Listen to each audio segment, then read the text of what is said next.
శ్రీ గురుభ్యో నమ. ఆత్మజ్ఞాన జిజ్ఞాసులందరికీ నమస్కారము.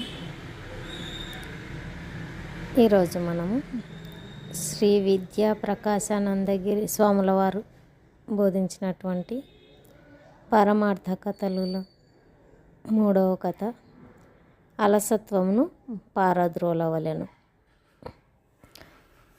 ఎలా అలసత్వాన్ని పారద్రోలాలో ఒక చిన్న కథ ద్వారా తెలుసుకుందాం. పూర్వము ఒకానొక పట్టణమునకు సమీపముగా ఒక కుగ్రామం ఉండెను. అందనేక రైతజనులు కాపురముండుచుండ్రి.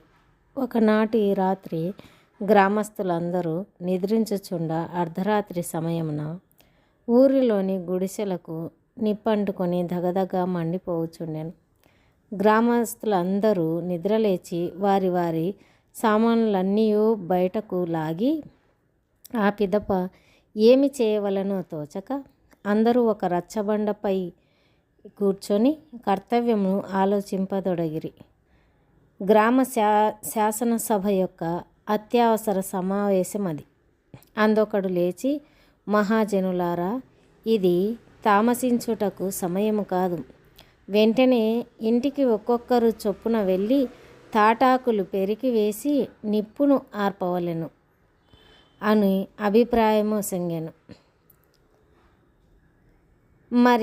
మరి ఒకడు తక్షణమే లేచి, గౌరవ సభ్యుని అభిప్రాయముతో నేనేకీభవించను. ఏలననగా ఆ కార్యం వలన నిప్పు పూర్తిగా శమింపదు. కావున సమీపంలోనే పట్టణం కలదు. ఎవరైనను అచటికి పరిగెత్తికెళ్ళి నిప్పు చల్లార్చు యంత్రము తీసుకొని వచ్చినచో 1 నిమిషంలో అది నిప్పంతను చల్లార్పివేయగలదు అని చెప్పి కూర్చుండెను.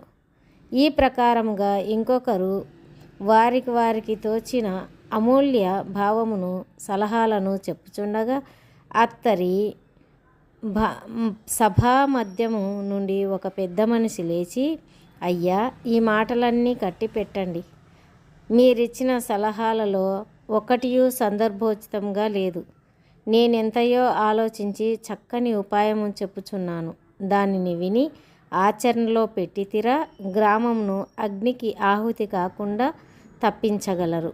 లేకున్నా మొత్తము పరశురామ ప్రీతి కాకుండా మానదు.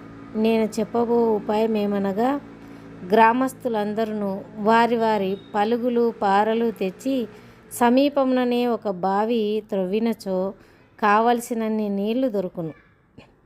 ఆ నీటిచే ఎంతటి అగ్నినైనను సులభముగా ఆర్పివేయవచ్చును. కావున కర్తవ్యమునకు గడంగడు అని ఆనతిచ్చెను. అది విని అందరూ పక్కున నవ్విరి. అట్లే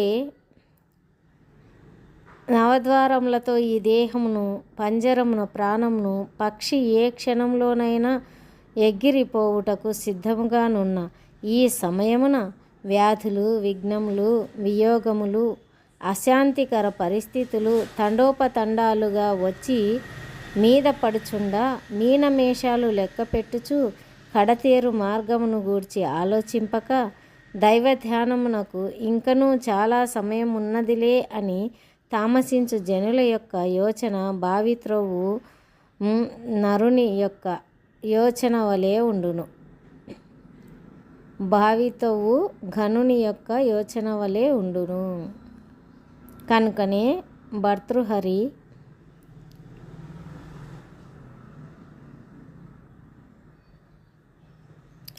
పందిస్తే భవనేతు కూపఘవ వ్రత్యుద్యమః కీదృశః అని గంభీరంగా ప్రశ్నించి అట్టి దీర్ఘ సూత్రాలను పరిహసించెను. పైన తెలిపిన కూప సాదృశ్యమునే అతడు తన వాక్యముల ద్వారా వ్యక్తం చేసెను. కావున విఘ్నుడగువాడు బాగుగా యోచించి అమూల్యమగు ఈ మానవ జీవితమును భోగములందుగాక యోగమునందే వినియోగింతురు.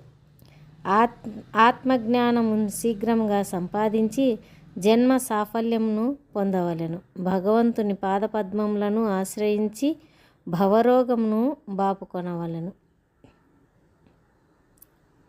ఇందులోని నీతి, కథలోని నీతి ఆలసింపక పరమేశ్వరుని శీఘ్రముగా శరణు పొందవలెను.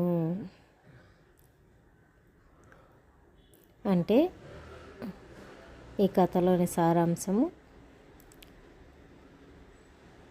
ఇళ్ళన్నీ అంటుకొని ఉంటే ఒకరేమో తాటాకులు తీసివేయమని సలహా ఇవ్వడం, మరి ఒకరు వెళ్ళి ఆ మంటలు ఆర్పే యంత్రాన్ని తీసుకురమ్మని సలహా ఇవ్వడం, మరి ఒకరు ఇవంతా కాదు బావి త్రవ్వమని సలహా ఇవ్వడం, ఇలా ఎవరికి తోచిన సలహాను వారు ఇస్తూ వెళ్ళారు.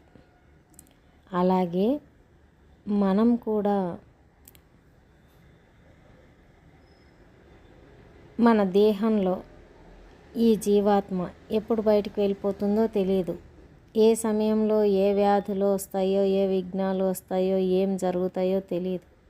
అయినా కానీ సమయాన్ని వృధా చేస్తూ కాలాన్ని గడుపుతూ ఉన్నాము. అలా కాకుండా పరమేశ్వరుని శీఘ్రంగా శరణు పొందవలెనని ఈ కథ యొక్క నీతి. ఎందుకంటే ముందే పరమేశ్వరుని పట్టుకొని ఉంటే ఆయనే చూసుకుంటారు ఇవన్నీ కూడా. ఇంతటితో ఈ కథ సమాప్తం. మరి ఒక కథతో కలుసుకుందాం. అంతవరకు సెలవు. నమస్కారం.